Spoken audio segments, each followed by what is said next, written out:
نبی پاک علیہ الصلوۃ والسلام نے ایک شخص سے پوچھا کیا دعا مانگ رہے ہو؟ تو اس نے کہا یا رسول اللہ میں اللہ کی بارگاہ میں صبر کا سوال کر رہا ہوں۔ تو حضور فرمانے لگے صبر تو مصیبت پر ہوتا ہے۔ یا رسول اللہ پھر کیا مانگو؟ آپ ان جملوں اور لفظوں کی گہرائی کو سمجھیں، صبر کے لیے تو پہلے مصیبت آئے گی پھر صبر آئے گا۔ تو یا رسول اللہ کیا مانگوں؟ فرمایا تو رب سے عافیت مانگ۔ مانا کیا ہے؟ مصیبت آئے کیوں؟ اللہ تجھے اپنی حفاظت کے حصار میں لے لے، وہ وقت ہی کیوں آئے کہ جب تیری طبیعت الجھ جائے، جب تو پریشان ہو جائے، جب تو تو اللہ سے عافیت مانگنا۔ جب تو عافیت مانگے گا تو اگر کبھی مشکل آئے گی بھی نا تو خدا پھر اپنے فضل سے مشکل سے نکلنے میں رستہ بھی بڑی جلدی عطا فرمائے گا اور تیرے اوپر فضل فرمائے گا۔ عافیت سے بڑی نعمت کوئی نہیں اگر کسی کو میسر آئے تو۔ ایک بزرگ تھے، ہر وقت اللہ سے عافیت مانگتے تھے، ہر وقت اللہ سے عافیت مانگتے تھے، ہر وقت عافیت مانگتے تھے۔ لوگوں نے پوچھا، لوگ ان کو صالح جانتے تھے، نیک سمجھتے تھے کہ حضور آپ اور کوئی دعا مانگتے نہیں، عافیت ہی مانگتے ہیں۔ فرمانے لگے میں مانگا کرتا تھا شروع میں، بعد میں خیال آیا اور بھی دعائیں مانگا کرتا تھا، یہ احساس بعد میں نصیب ہوا۔ فرماتے میں مزدوری کرتا تھا، مال برداری کرتا تھا، ایک جگہ پہ ڈیوٹی کر رہا تھا تو تھک گیا، اور وہ جو کام لینے والے لوگ تھے ان کا رویہ بھی بڑا ترش تھا، تکلیف ہوئی۔ تو میں نے اپنے مالک کی بارگاہ میں عرض کی مالک اگر 2 روٹی بغیر مجھے مشقت کے مل جائے دن میں تو تیری بارگاہ تو بڑی کریم ہے۔ کہتے ہیں میں نے یہ دعا مانگ لی، ذرا میں تھوڑا آگے بڑھا تو 2 بندے آپس میں لڑ رہے تھے، میں ان کی صلح کرانے کے لیے، انہیں بچانے کے لیے آگے بڑھا تو میں جس کو چھڑا رہا تھا دوسرے نے میرے اوپر ضرب لگا دی، میرا بھی سر پھٹ گیا۔ تھوڑی دیر کے بعد وہاں پولیس آ گئی، وہ تینوں کو لڑنے والا سمجھ کے اٹھا کے لے گئے، مجھے جیل ہو گئی۔ 2 روٹیاں بغیر مشقت کے روز ملنی شروع ہو گئی۔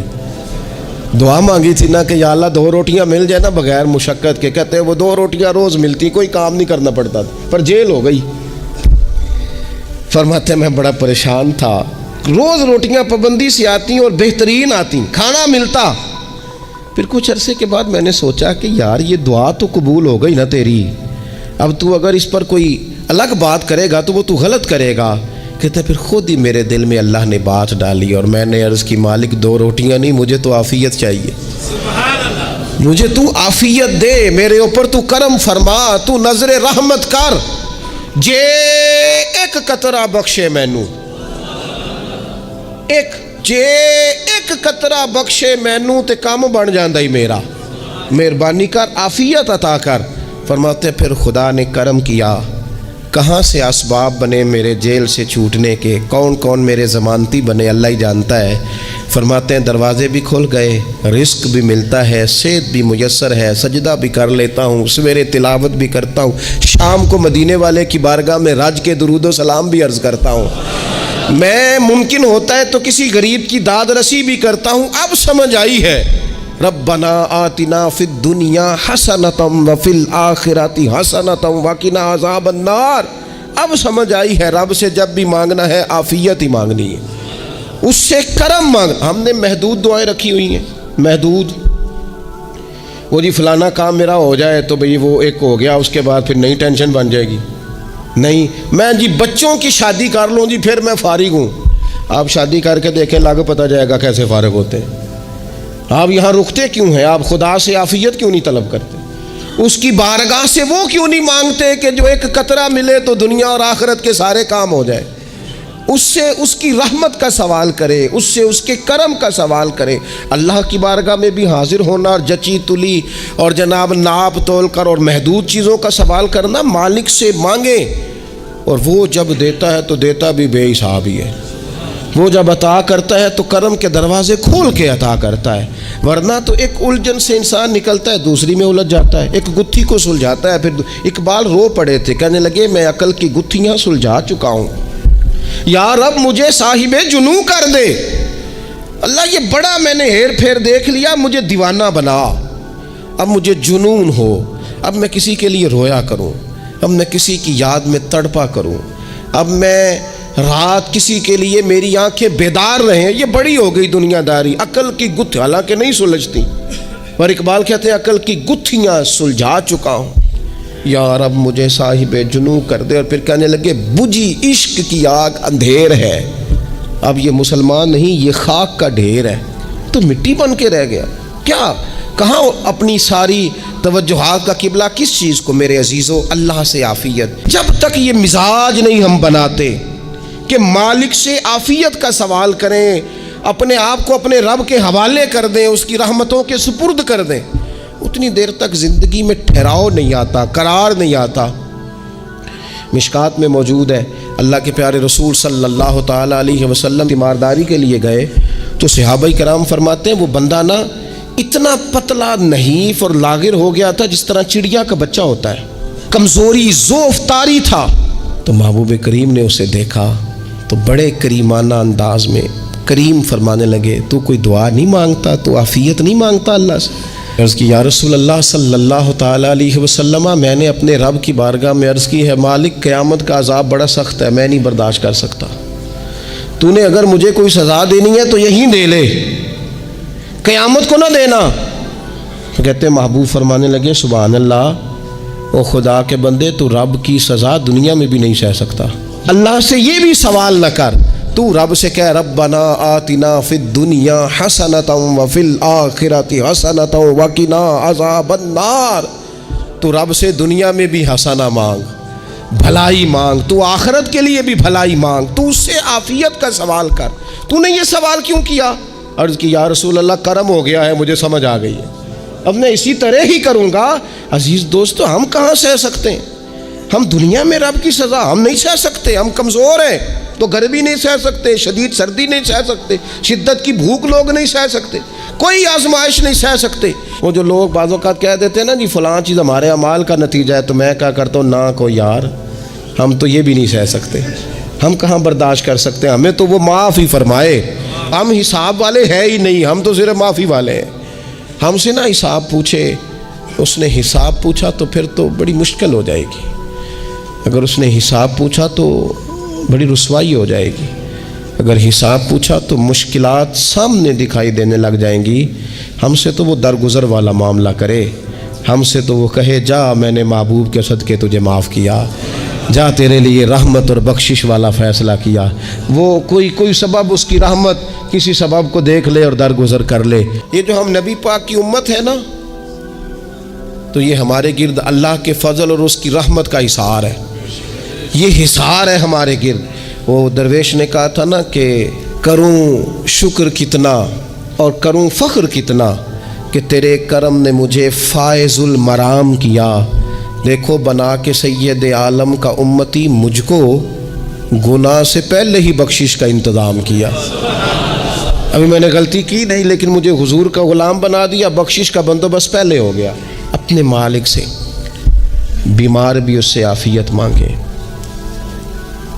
مقروض بھی اس سے عافیت مانگے، بے اولاد بھی اس سے عافیت ہی مانگے، صاحب اولاد بھی اس سے عافیت ہی مانگے، جو دولت کے حصول کے رزق حلال کے خواہش مند ہیں وہ بھی اس سے عافیت مانگے، اور جن کی جھولی اس نے بھر دی ہے وہ بھی اپنے رب سے عافیت ہی مانگے. مالک سے جب سوال کریں، ایک بزرگ تھے انہوں نے تو اپنی انگوٹھی میں لکھوا لیا تھا کہ یا اللہ مجھے عافیت عطا فرما.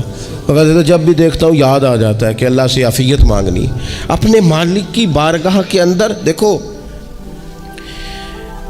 میں نے دیکھا ہے وہ کسی نے کہا تھا کہ تیری خواہش ہے کہ وہ تیری آرزو کرے پوری، اور میری خواہش ہے کہ تیری آرزو بدل جائے. کچھ لوگ ایسی خواہشات بھی لے کے آتے ہیں کہ جو پوری نہ ہو تو بہتر ہوتا ہے. اس لیے آپ کو پتہ ہے موت مانگنا جائز نہیں دین میں. مصائب سے گھبرا کر، مشکلات سے گھبرا کر، زندگی کے مد و جزر سے پریشان ہو کر موت کا سوال کرنا جائز نہیں. کس طرح جائز ہے؟ ان لفظوں کے ساتھ دعا کر سکتا ہے کہ یا اللہ جب تک میری زندگی بہتر ہے مجھے زندہ رکھ، اور جب میرا دنیا سے جانا بہتر ہے پھر تو مجھے اپنی بارگاہ میں بلا لے. یہ بھی کیا ہے؟ یہ بھی عافیت کا سوال ہی ہے کہ یا اللہ رکھ بھی تب تک جب تک رہنا بہتر ہے. نبی پاک نے بھی ارذل العمر ہونے سے پناہ مانگی. ہمارا یہ مزاج بن گیا ہے کہ ہم اپنے حق میں ایسی چیزوں کا سوال کر رہے ہوتے ہیں جو کئی دفعہ ہمیں مل جائیں تو ہمارا نقصان کریں. قرآن حکیم ایک جگہ پہ اللہ کریم نے فرمایا ہے کہ اگر سب لوگوں کو مال دے دوں تو بغاوت کریں، فساد ہو جائے۔ کیا معنی کہ اپنا نقصان کر بیٹھے لوگ۔ ہم اپنے مالک کی بارگاہ میں بعض ایسی چیزوں کے سوالی ہیں کہ جو ہمارے لیے ٹھیک نہیں ہے، ہمیں اس کے کرم پر چھوڑنا ہے، اس سے عافیت مانگنی۔ اور بعض لوگ، کیونکہ میں کہہ چکا ہوں شروع میں کہ ہماری دینی روحانی تربیت نہیں ہوتی اور ہم کہیں سے باقاعدہ اسباق لینے کے قائل ہی نہیں ہوتے، پوری تربیت کا ہمارا مزاج نہیں ہوتا، اپنی عقل اور اپنا شعور اور اپنے حساب سے ہم زندگی کو بتانا چاہتے ہیں۔ اور یہ جو میرا دور ہے یہ ویسے ہی الجھا ہوا زمانہ ہے، اللہ ماشاء اللہ، پتہ نہیں کوئی کیا بول رہا ہے، کوئی کیا کہہ رہا ہے، ایسے جیسے کوئی میلہ لگا ہوا ہے اور کان پڑی آواز سنائی نہیں دے رہی۔ جس کی دکان پر کوئی گاہک نہیں وہ بھی کہہ رہا ہے لائنیں بنا لو۔ ایسا الجھا ماحول ہے اور ایسی آزمائش ہے کہ لوگ بیچارے پریشان ہیں۔ دیکھیں، جب تربیت کے ساتھ انسان آگے بڑھتا ہے نا، ہمارے پاس مقتدا ہے اللہ رسول کا کلام، ہمارا پیشوا ہے رب رسول کا فرمان۔ جب ہم کتاب و سنت کی روشنی میں آگے بڑھتے ہیں تو پھر ہمارے لیے منزل آسان بھی ہوتی ہے اور قریب بھی ہوتی ہے، پھر ہمارے لیے آگے کی طرف سفر کرنا، آگے بڑھ جانا یہ آسان ہوتا ہے۔ آپ غور کریں، جو لوگ دنیا میں کامیاب رہے، بھلا کس طرح کامیاب رہے؟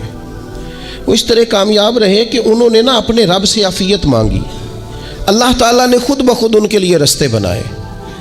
آپ تاریخ پڑھیں گے بعض لوگوں کی تو لگ نہیں رہا تھا کہ وہ اتنی کامیابی حاصل کریں گے۔ دیکھ لیں آپ، حضرت غوث اعظم جیلانی رضی اللہ تعالیٰ عنہ بغداد شریف تشریف لاتے ہیں تو ان کی کیفیت یہ ہے کہ پتے کھا کے گزارا کرنا پڑتا ہے، یعنی پیچھے کوئی ایسا بیک گراؤنڈ کسی کا بنایا ہوا ادارہ، کوئی بڑی خانقاہ، کوئی بڑے لمبے چوڑے والد صاحب کے مریدین، کوئی بڑا لمبا سلسلہ نہیں مل رہا۔ ان کو بظاہر پتے کھا کے گزارا کرنا پڑتا ہے، لیکن چونکہ وہ نکلے ہیں اللہ کی مدد کے ساتھ، انہیں اللہ نے تائید دی ہے، فضل فرمایا ہے، تو نتیجہ یہ نکلا ہے کہ 70 ہزار بندہ ایک ایک وقت میں تربیت لینے کے لیے ان کے سامنے موجود ہے۔ یہ اللہ نے اسباب بنائے ہیں، کیونکہ جب رب عافیت عطا کرتا ہے تو پھر اللہ اسباب بھی پیدا فرماتا ہے۔ ہمارا ذہن تو تھک جاتا ہے سیاست کرتے کرتے، ہم تو جناب پوری ترتیب سے ہمیں سلیقہ آتا ہے کس طرح کر کے کس بندے کو کیسے قائل کرنا ہے، پورے طور پر ہم وہ ساری زندگی سیاست کرتے رہتے ہیں۔ وہ خاندانوں میں بھی چلتی ہے، گلی محلے میں بھی چلتی ہے، دوستوں میں بھی چلتی ہے، بعد میں پتہ چلتا ہے کہ یہ پتے کھیل کون رہا تھا، اصل میں صلح کرانے والا تھا کہ لڑائی کرانے والا تھا، یہ سب خیر خواہ تھا، یہ سب کی ذہن کے اندر فطور کی آمیزش ہی اس شخص کی وجہ سے تھی۔ ہم چونکہ وہ خاص عافیت اللہ سے نہیں مانگتے، ہماری مخصوص سیاست ہوتی ہے سبھی کو راضی رکھو، اس کا نتیجہ یہ نکلتا ہے کہ ایک ٹائم آتا ہے کوئی بھی راضی نہیں رہتا۔ ہم اگر اپنے مالک کی طرف رجحان کریں اور اللہ نے جو ہمیں شعور دیا ہے اس شعور کو لے کر اللہ کی بارگاہ کی طرف بڑھیں، آپ یقین کریں اعلیٰ حضرت بریلوی رحمۃ اللہ علیہ کی کتابیں ہیں، ایک ایک کتاب پر پی ایچ ڈی ہو رہی ہے، اور انہوں نے 150 سال پہلے بیٹھ کر جو کچھ لکھا تھا بئی نہیں لفظ بلفظ اس کی ضرورت آج محسوس ہو رہی ہے اور آنے والے وقت میں بڑھ رہی ہے۔ لیکن ان کے پاس کوئی ٹیم نہیں تھی، 50 لوگ نہیں تھے جو ان کے پاس بیٹھ کے لکھواتے، اپنا پریس نہیں تھا، ایسے لوگ نہیں تھے کہ جن کو پتہ ہوتا کہ کتاب ہم کل چھاپیں گے اور اتنے فیصد یہ مارکیٹ میں نکل بھی جائے گی، ایسا کچھ نہیں تھا۔ کیا تھا؟ اللہ کی مدد ساتھ تھی، تائید ایزوی ساتھ تھی، اللہ نے اپنی عافیت میں رکھا تھا۔ وہ قرآن مجید کی آیت کا ترجمہ کرتے ہیں نا اعلیٰ حضرت، اہدنا الصراط المستقیم، یا اللہ ہمیں سیدھی راہ پہ چلا۔ بہت سارے مفسرین نے کہا اے اللہ ہمیں سیدھا راستہ دکھا، فرماتے ہیں اے اللہ ہمیں سیدھی راہ پر چلا۔ تو کسی نے کہا حضور یہ چلا اور دکھا میں کیا فرق ہے؟ فرمانے لگے دکھانے کا مطلب یہ ہوتا ہے کہ کسی نے پوچھا میں نے گجرانوالہ جانا ہے، تو دکھانا یہ ہے کہ اسے کہا یہاں سے باہر نکلو، روڈ پہ چڑھ جاؤ، سیدھے جاؤ گے، ایک پول آئے گا اسے کراس کرنا، نیچے اترنا، وہاں سے شہر شروع ہو جائے گا۔ پھر اس نے اگر کوئی اندرونی جگہ شہر کی پوچھ لی تو اس کو کہا کہ رائٹ ہو جانا، پھر لیفٹ ہو جانا، پھر آگے کسی سے مزید۔ یہ ہے راستہ دکھانا اور ایک ہے چلانا۔ اس نے کہا میں نے گجرانوالا جانا ہے، تو اس نے کہا ساتھ بیٹھنا میری گاڑی پہ، جہاں تو نے جانا ہے میں چھوڑ کے آتا ہوں، یہ راستے پہ چلانا ہے۔ یہ مقام تفکر ہے، آپ اس پر غور فرمائیں گے۔ کہتے ہیں یا اللہ تو ہمیں راستہ دکھائے گا اور دکھاتا ہے، لیکن چاروں جانب شیطان بھی تو بیٹھا ہے نا، فتنے بھی تو ہیں نا، تو اگر تیری رحمت ساتھ رہے، مانا کہ محبت کے سفر میں ہر گام پہ 100 مشکل ہے، لیکن یہ سفر آسان بھی ہے اگر ساتھ تمہارا ہو جائے۔ اگر تو ساتھ چلے تو پھر یہ سفر مشکل ہے۔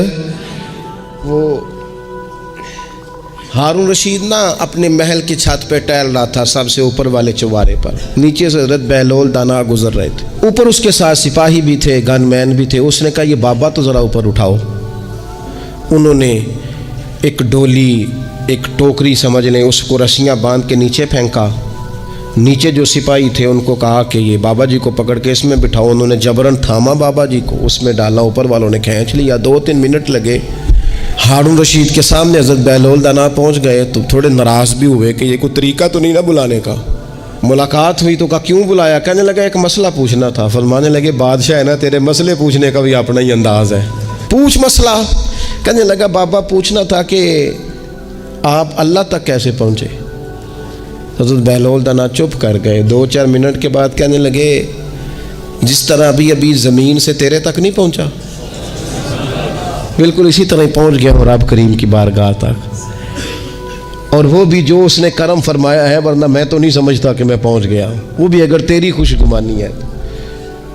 ہارون رشید کہنے لگا مجھے سمجھ نہیں آئی۔ فرمانے لگے تو بادشاہ جو ہے، اتنی جلدی کیسے سمجھ میں آئے گی تجھے بات؟ فرمانے لگے اگر میں تجھ سے ملنا چاہتا نا تو میں ایک درخواست لکھتا، پھر کسی وزیر سے سفارشی سائن کراتا، پھر وہ جمع کراتا، پھر مجھے ٹائم ملتا کہ فلاں دن فلاں تاریخ فلاں ٹائم آ جانا، پھر آ کے میں لائن میں لگتا۔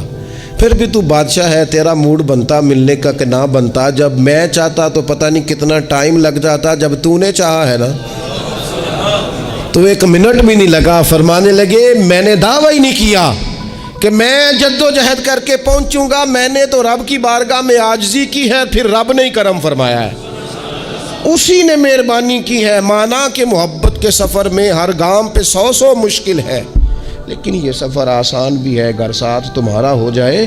اس کے کرم کا ساتھ رہا ہے، اس سے عافیت مانگی ہے، اپنے آپ کو اس کے سپرد کیا ہے تو اس نے کرم کر دیا۔ ہمارا نہ جی،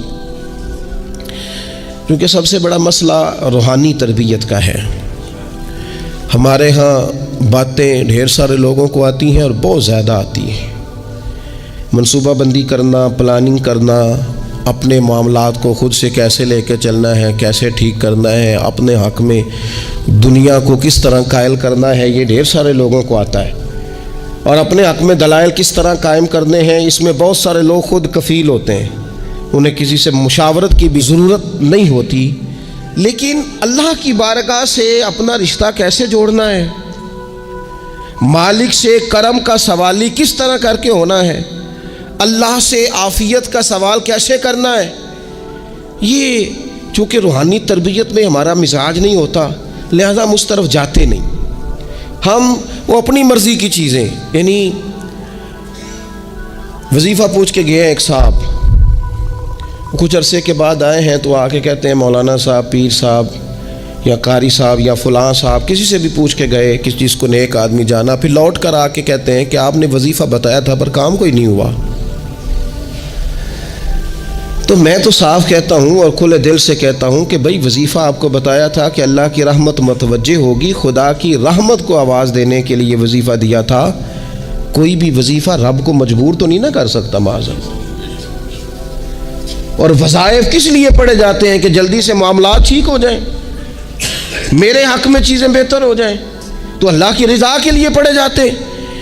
تو وظائف کو، عبادات کو، نوافل کو، تلاوت کو، درود پاک کو تو رضا الہی کا ذریعہ بنانا چاہیے، لیکن ہم چونکہ ایک پورا الجھاؤ رکھتے ہیں اپنی دنیا داری کے معاملات سیدھے کرنے، ایک پورا خیر رکھتے ہیں۔ وہ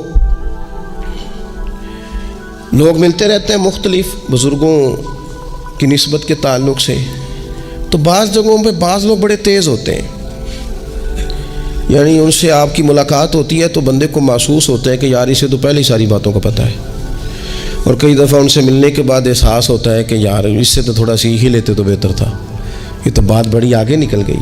سارا پتہ ہوتا ہے، باشعور ہوتے ہیں، لیکن ڈر آتا ہے اللہ سے۔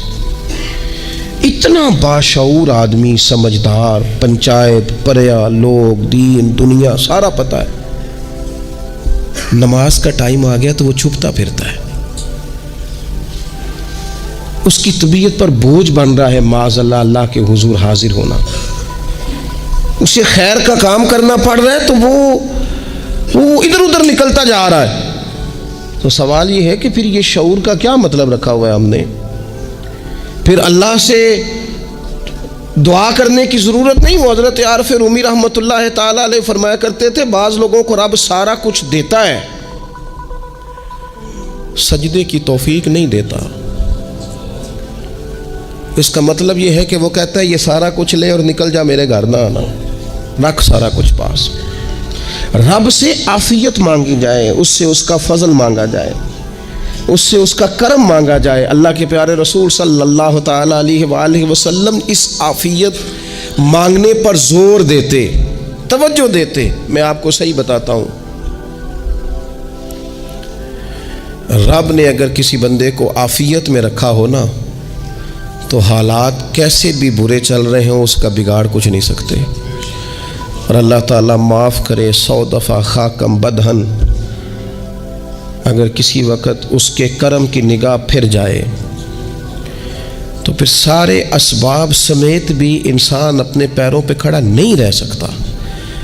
اس سے جب تک طلب کرم نہیں ہوتا، طلب عافیت نہیں ہوتی، اس کی بارگاہ سے جب تک بندہ مومن پورا رجوع نہیں کرتا، یہ عافیت اتنی اعلیٰ چیز ہے کہ نبی پاک علیہ السلام نے فرمایا اذان اور اقامت کے درمیان جو وقت ہوتا ہے اس میں دعائیں رد نہیں ہوتی۔